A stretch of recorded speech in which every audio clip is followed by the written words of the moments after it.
Okay, so our first exercise, we're going to work the muscles in the side of the body, so it helps us stand up tall and straight. We're going to be using some weights. So I want you to stand with your feet hip distance, knees soft, and as I said, draw in your abdominals, flatten that tummy, tall through the spine, shoulders up, back and down. Tuck your chin in and lengthen through your neck. So imagine you're between two sheets of double glazing. You can't lean forwards, you can't lean back. So this can be done without weights or with weights. So just gradually, I'm going to do 10. As you come to the center, try not to overcompensate by going the other way. Come to the center and tall. So I'm just demonstrating. You can increase the weight if you want to, or as I said, you don't need to use weights at all. I want you to build up gradually. Don't go straight into heavy weights. Focus first on the lowest level and work your way up to 3 sets of 10. And then when you feel that you're strong enough to add a weight, start by adding a small weight. Again, gradually work up to 3 sets at that weight before you add any more. And of course, you're going to do the same thing on the other side. So thinking all of the time about your posture, position of your shoulder girdle, spines are in neutral, we're nice and tall, our tummies are tucked in, supporting our spine, coming tall at the end of every exercise. Okay, so I want you to work up to 3 sets at your own level. Okay, next exercise. So we're going to do a leg exercise now. We're going to do some squats. It's really important to have strong legs when you have a weak back. So you could use, if necessary, a chair. So we talked about squat technique in the warm-up. So level 1, I'm using the chair. Make sure I'm not going to miss it. Okay, feet are wide, and with my nice flat spine, I'm just squatting, and the chair is there for safety. If you're really struggling, then you can actually sit and stand. Okay, again, you're going to work up to 3 sets of 10. The next level, you can start to add weights. So don't forget, technique is very important.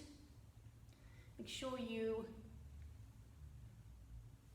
perfect your technique and manage 10 with good technique with no weight before you consider adding weight.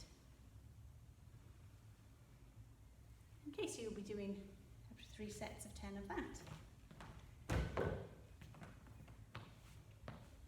Okay, let's address the shoulder girdle.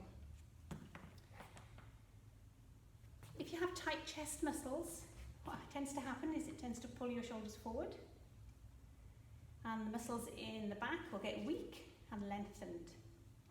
If you try and work those muscles in your back, these muscles are going to counteract. They're going to make it difficult for you. So first of all, we're going to stretch these muscles before we attempt to work the back.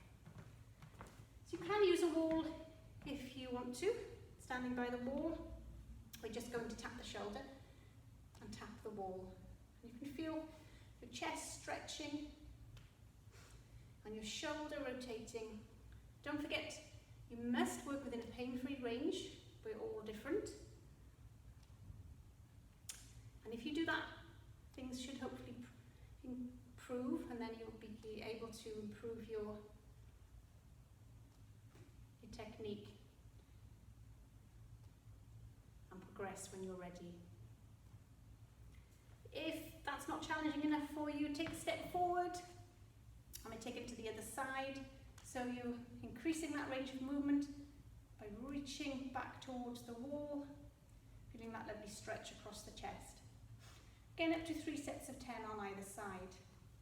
So we're going to work the opposing muscles now.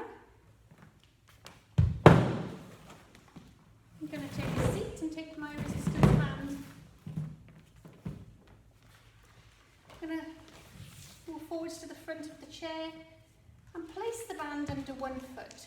Now this foot is just to anchor it. The muscles that we're working are the muscles between the shoulder blades. I'm going to sit tall and draw back my elbows, squeeze my shoulder blades together and sit tall. So we've stretched out that chest and now we're working those backs to improve our posture.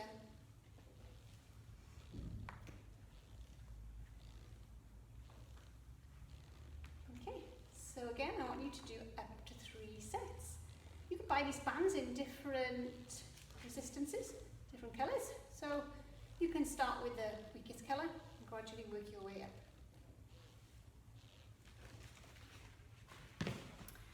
Okay.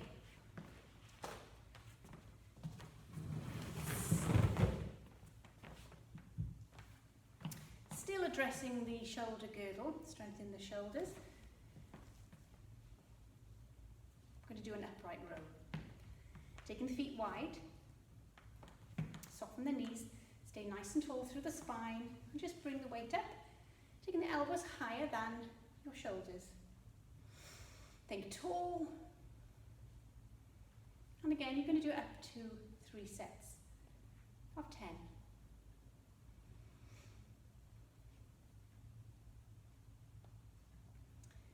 Again, you work at your own level, start with a small weight, and then over time, increase the weight. It's important before you add or increase weight that you manage 3 full sets of 10. Okay, well done. Okay, so I'm going to take you now into a balance exercise. So in backcare we challenge the core muscles. Challenge our core muscles to maintain our spine in neutral. One of those ways while standing is to challenge your balance. So I want you to place your weight on your right leg and soften your knee and draw in your abdominals, flatten your tummy, lengthen through your spine. Shoulders up, back and down, chin in and lengthen through your neck. Hold on if you need to, otherwise you're just going to tap out and in.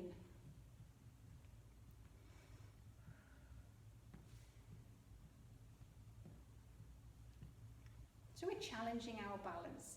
So the aim of this is to not tilt, to compensate, and to not wobble. So if you didn't contract your abdominals, the likelihood is that you'd be doing this using your arms and shoulders, your weight distribution to compensate. But because you've stabilized everything, your shoulders and your core, then you can maintain your position. Okay, level 2 would be here, off the floor.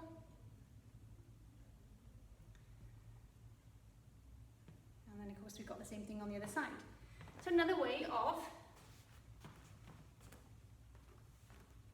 challenging yourself is to stand on something soft that creates your ankle to become unstable.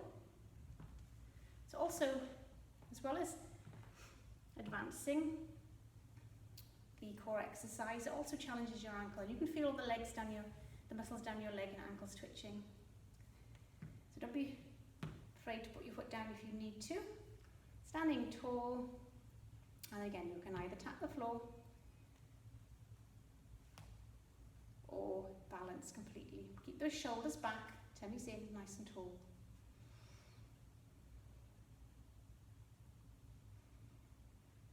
Okay, and again up to 3 sets. So as well as this yoga mat being soft and then stable, it's also round, which is a double challenge. Okay, and don't forget to do the other side. Okie doke. Okay, so we're going to do some stretches now. And we're going to start with a hamstring stretch. Now you can either hold on to something Take your leg out and sit back, placing the weight on your bent thigh, keeping the back nice and straight, feeling the stretch here in your hamstring, or you can do the sitting down if necessary.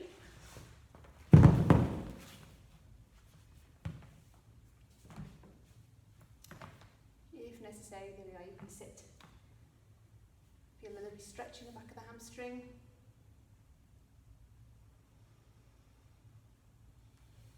Change sides. This is particularly good if you suffer with sciatica.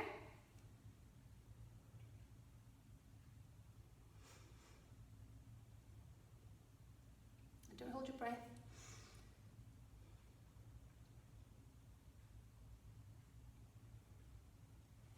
Okay, and then for your posture, we're going to do a nice chest stretch.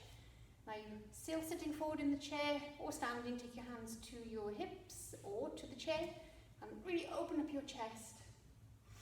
Take nice deep breaths in. Take your chin in and lengthen through your neck.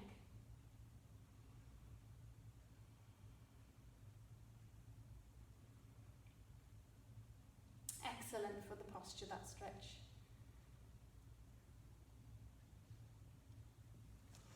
Okay, so I'm going to turn to the front so you can see me, and we're going to do a side stretch. You can do this standing if you need to. Sitting down, if you're a little unstable, hold on to the chair. Keep the same hip pressed into the chair so you don't topple. So we have worked the sides today. It's a lovely side stretch, and same thing on the other side.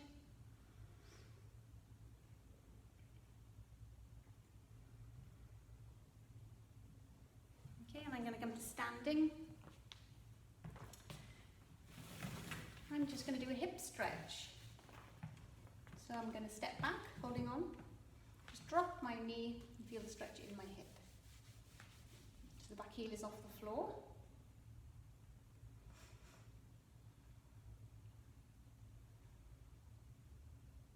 And same thing on the other side.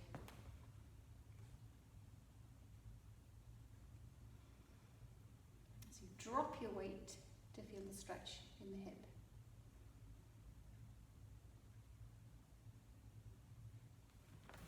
Okay, and then finally take a nice deep breath in, take a big stretch, breathe out, and push away, and one last time.